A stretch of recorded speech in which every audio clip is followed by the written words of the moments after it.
Também acho. Não é? Aí, assim, cara, eu sou pastor e eu acredito muito na mensagem que eu prego, não é? Existem más experiências de igreja em todo lugar, esse pastor de todo jeito. Eu tenho muitos defeitos, mas eu acredito no que eu acredito. Eu acredito num Deus que, para alcançar a humanidade, se tornou igual à humanidade. Não é? Se tornou homem para ser uma ligação entre homens e Deus. Né?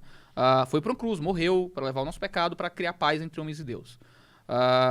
Como é que eu posso tentar alcançar, sendo cristão, crendo nessa mensagem, como é que eu posso olhar para um grupo de pessoas vulneráveis e tentar alcançá-los sem tentar entender o modo como eles vivem? Assim como o próprio Deus virou homem para alcançar os homens, por que eu não podia participar de algo da experiência dos mendigos para tentar entender e alcançar os mendigos, né? Então foi um processo assim, porque eu fazia muito trabalho de caridade, como ministro religioso, levava o pessoal da igreja, o pessoal do seminário, e a gente ia lá levar comida para mendigo, normal, né? Só que algumas coisas não eram coerentes para mim, assim. Sabe quando você sente que o negócio não tá... Alguma coisa não tá batendo e eu não sei o que é? Eu chegava lá com o povo da igreja, com comida, com sopa, com cachorro quente, e chegava um monte de homem adulto, aparentemente saudável, aparentemente são, pra ser alimentado do que a gente dava na mão deles, assim. E eu, cara, o que é que faz esse cara estar aqui na rua? Porque ele não parece doido, ele não parece enfermo, ele parece um cara normal, certo? Igual eu. Por que é que ele tá aqui? O que é que aconteceu? Eu queria entender o que aconteceu.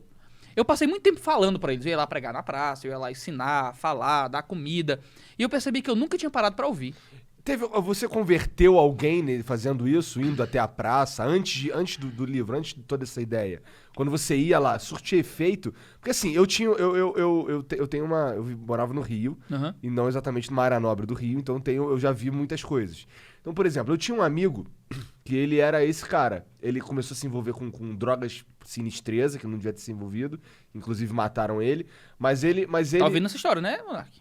Não, mas eram outras drogas. Começa assim, ó, porta de entrada. Leão da Proege. Então, aí, esse cara, ele era perfeitamente capaz, ele sempre trabalhou. Inclusive tinha uma filha, que ele tinha uma esposa e tal. E era bem uma esposa, era, tipo, morava com ele. Mas a questão é que ele fazia isso, ele ia pra rua e ficava se alimentando de pessoas que o ajudavam e tal. E sem se preocupar muito com o que ia acontecer na vida dele, mas assim, ele tinha perfeitas condições de trabalhar, mas aí o vício foi o responsável nesse caso, sim, nesse caso sim, mas ele tinha perfeitas condições de fazer tudo. Mas ele, quando a gente ia conversar com ele, cara, eu vou lá no Salgado Filho lá, os caras me dão sopa, pô. Não vou ficar nessa. Mas ele era altamente funcional mesmo. Sim, cara, normal. Tava usando o sistema de caridade que a gente tem com as... Então, assim... É isso, cara. Essa é a parada que é loucura, assim. Muita gente percebeu que existe um sistema de caridade que é irrestrito e impessoal.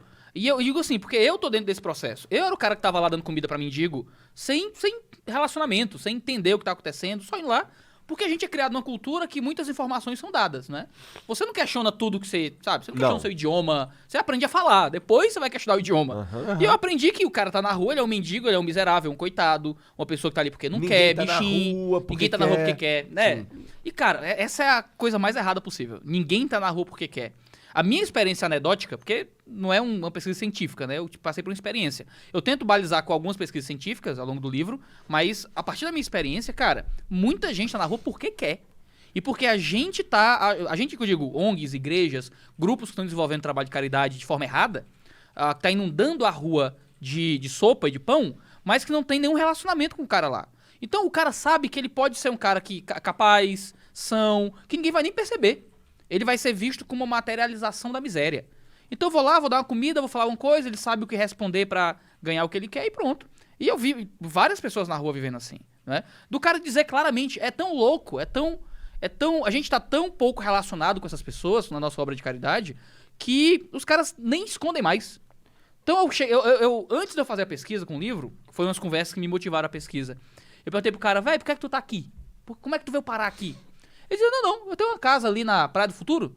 Aí eu fico lá com minha mulher, a minha mulher cuida de arista, eu venho cuidar dos carros, aí eu gosto de ficar aqui no meio do mundo. Aí a minha cabeça... Nem esconde, tá tranquilo. E eu não tava junto com eles lá pra pesquisar, eu tava dando comida. Aí eu fiquei pensando, meu Deus, o que é que faz um indivíduo fazer um exercício de vontade, tendo uma casa pra voltar, pra dormir numa praça? Na minha cabeça, eu não vim de família de posse, eu vim de família bem pobre. Mas mesmo assim, pra minha cabeça, cara, era muito absurdo. A esposa dela deve ser um porre, ou ele deve ser um porre. Não, a esposa fica com ele lá também, às vezes. Ah, sabe? Ficam lá dormindo na rua. Sabe? Então não... Parceria, broderagem Caraca, que Aí, doideira. isso é mais mind-blowing ainda, ó. Cara, aí ó, mind-blowing, né? Cara, eu achei muito louco, assim, mas existe alguma coisa além do que a gente tá vendo, certo? Que a gente vê miséria financeira, mas o cara tá aqui por outras coisas. O que eu percebi é que existe uma multidisciplinaridade na miséria, né? A galera não era só miserável de dinheiro. Muitos deles não eram tão miseráveis de dinheiro como eu imaginava, mas eles acabaram vivendo outros tipos de miséria. O cara tem uma miséria de relacionamento humano. Porque imagina, Monarca, você vai pro meio da rua, dá uma loucura aí, a maconha te pega, tu vai pro crack, sei lá, para no meio da rua. Você vai ter pessoas pra ligar que vão vir te buscar, se precisar, entendeu? Você tem um parente, tem um amigo, tem alguém, se liga pro Igor, ele não vai querer, mas vai ter outras pessoas que vão querer. Vai ter que ir. Você tem pra quem pedir socorro, entendeu? E talvez você nem peça socorro. Talvez tenha gente que diga, pô, meu irmão, o Monark tá na droga lá no crack louco e vai lá te pegar, entendeu? Verdade, eu tenho esse plus aí. Pode ser um fã, assim, caridoso. Não, algum amigo pode aparecer também. Cara, esses caras muitas vezes são vazios de relacionamentos familiares e sociais, de forma geral. O cara não tem uma família pra voltar, ou brigou com a família por algum motivo, tem algum conflito porque usava droga em casa e os pais começaram a brigar, ou o cara traiu a esposa traiu ele, houve uma ruptura. Esses caras têm outras pobrezas muito maiores do que do de dinheiro. Então a gente acha que vai solucionar o problema da mendicância dando dinheiro. Só que o cara não tá com miséria de dinheiro, pura e simplesmente. Ele tá com miséria relacional, familiar, às vezes humana, né? Uma miséria espiritual, emocional. E o cara tem que ser tratado como um ser humano completo. Se a gente acha que vai fazer um bem pro mendigo só dando sopa e dando comida, cara, todo mundo tá dando sopa e comida. E é inundada de sopa e comida a praça. Tem muita sopa e comida? Tem, cara. A gente pode ter fé na humanidade. As pessoas estão fazendo bem pro miserável. Que bom. Estão, sim.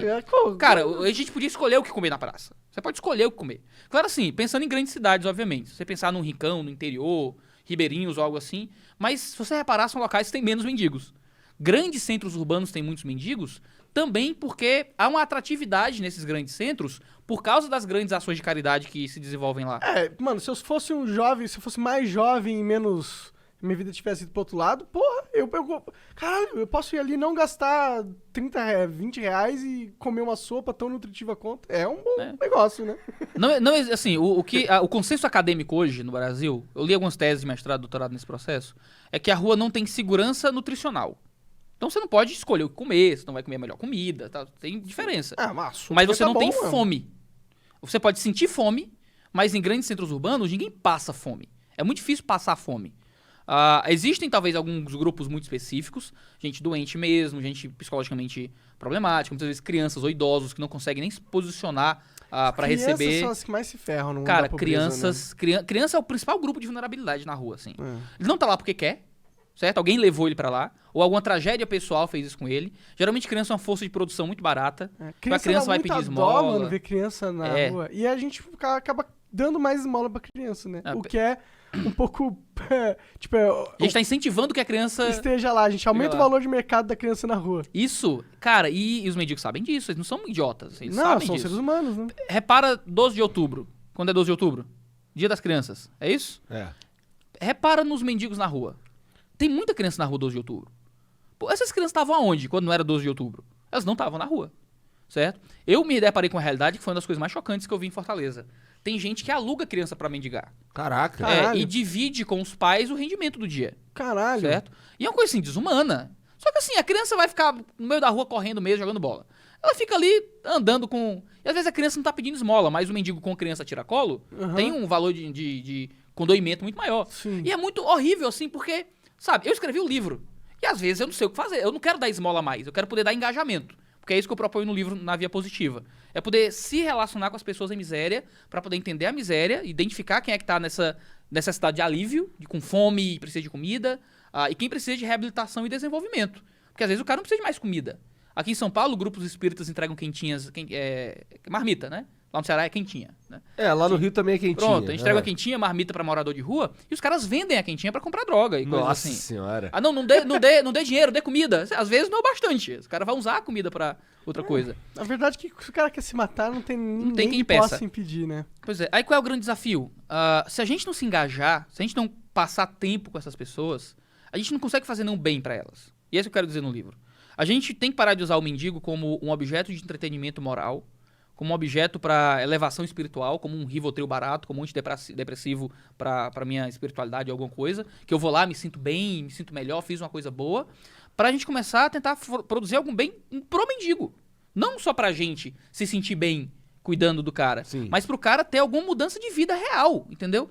Mas se o cara tá numa situação dessa, cara, uma mudança de vida real não acontece com 5 pau que eu dou pra ele pra despachar o cara. O que é preciso, na sua opinião, pra realmente ter uma mudança real no ser humano que tá na merda, assim? Cara, você precisa primeiro de comunidade, certo? Faz sentido. Ninguém consegue mudar o cara sozinho. Ele precisa estar inserido na igreja, então. Cara, pode ser a igreja. A A igreja é uma comunidade, né? Geralmente é porque você tem muita gente trabalhando voluntariamente, né? Com motivações religiosas pra ajudar Um alguém. motivo em comum. Isso. Então a igreja acaba sendo uma boa comunidade pra inserir esse indivíduo. Nem sempre ele vai ter que se converter, ou virar crente católico, espírita, ou o que for o grupo, mas ele tem que ser inserido a essa comunidade para que as pessoas possam auxiliá-lo nesse processo. Às vezes pode ser um abrigo, pode ser uma clínica de reabilitação, pode ser uma ONG, pode ser alguma outra coisa. É muito mais fácil achar igreja. Porque na igreja as pessoas você não tem profissionais da área. Uma ONG, muitas vezes tem alguém que ganha um salário, uma coisa assim, um cara que trabalha voluntariamente aqui e acolá. Na igreja, geralmente, você tem pessoas voluntárias que vão estar dispostas a sacrificar alguma coisa por aquela pessoa. Porque existe um senso de espiritualidade, de comunidade, de amor cristão e tudo mais. Então, você vai ter que sacrificar muita coisa, arriscar muita coisa pra tirar um cara da rua sozinho. Você vai ter que levar o cara pra dormir na tua casa, você vai ter que abrir tua família, você vai ter que, sabe? E tem gente que morre nesse processo, é um negócio louco, assim. Tem histórias lá em Fortaleza que são muito tristes. O cara de uma igreja pegou um morador de rua, que a igreja tentou cuidar, o cara tinha uma empresa lá de cuidar de carro, colocou o cara pra, sabe, trabalhos mais braçais e simples. O cara tava ajudando, mas o cara começou a faltar, não ia mais. Depois o cara apareceu e matou o cara que empregou ele, entendeu? E roubou lá a empresa. E é uma loucura, assim, pô, o cara tava lá te ajudando e tu vai e mata o cara e rouba o cara.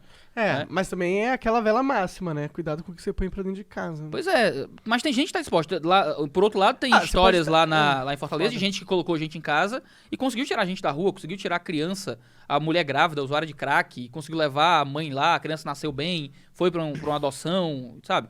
Mas eu imagino que devem ter perfil de pessoas, né? Sim, então, mas nem todo querem... mundo vai fazer isso? Não vai. Deve ser difícil você convencer um cara, porque assim, eu imagino que tem, igual você falou desse casal aí que tinha casa e tal, mas ia dormir na rua, você precisa primeiro convencê-los de que há uma conduta melhor, há um processo muito humano de você tentar mostrar pra essas pessoas que elas podem ter uma vida mais valorosa, sim, que elas podem ter uma vida melhor, não financeiramente falando, porque, se você for muito sincero, não pra gente, mas pra quem tá na base do mercado de trabalho, o cara que tem um emprego horroroso, que trabalha 12 horas por dia, que tem um patrão lixo, que mora numa favela e pega 3 horas de ônibus por dia, pra esse cara, ser mendigo é materialmente mais confortável.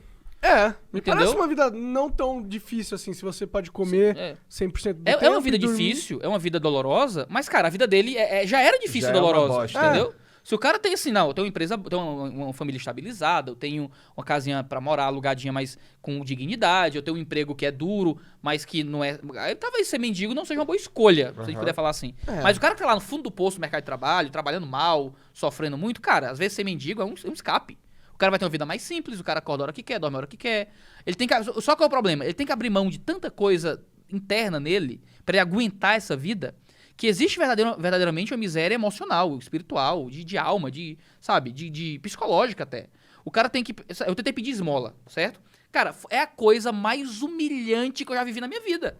Você tem que estender a mão pra pedir dinheiro pra alguém na rua, cara, é pior que a morte. Só que pros caras que estão lá, não parece pior que a morte. Eles estão pedindo tranquilamente. Já acostumaram. O que aconteceu no interior de um cara desse pra ele acostumar com isso? Pra ele não se sentir mais tão humilhado? Tem que existir um processo de racionalização ou um processo, às vezes, de despessoalização. O cara tem que acreditar que ele nunca mais vai conquistar nada na vida, que ele nunca vai merecer nada, sabe? Faz sentido. E aí o cara, pra ele se adaptar a esse processo pra não pirar, porque eu ia pirar, se eu ficasse mais tempo ali, eu ia pirar, porque... Quanto tempo você chegou a ficar? A pesquisa durou um ano, Uhum. foi em 2017. Então, 1 de janeiro de 2017 até 31 de dezembro de 2017. Eu ia todos os dias, praticamente. Então, tinha dia que eu ficava a manhã inteira, tinha que ficava o dia inteiro fora, tinha que eu ia à noite, ficava até de Mas noite. você voltava pra sua casa, Voltava, dormia, tinha esposa, aí não Sim. queria acabar com o meu casamento. Virando mendigo, olha que conversa. Né? Que loucura. Pior jeito, Cara, né? por isso que eu acho que é uma das coisas que torna o livro interessante. Mas, caralho, o cara realmente foi lá pra viver Pois é. Porque assim, eu queria... a parada. Me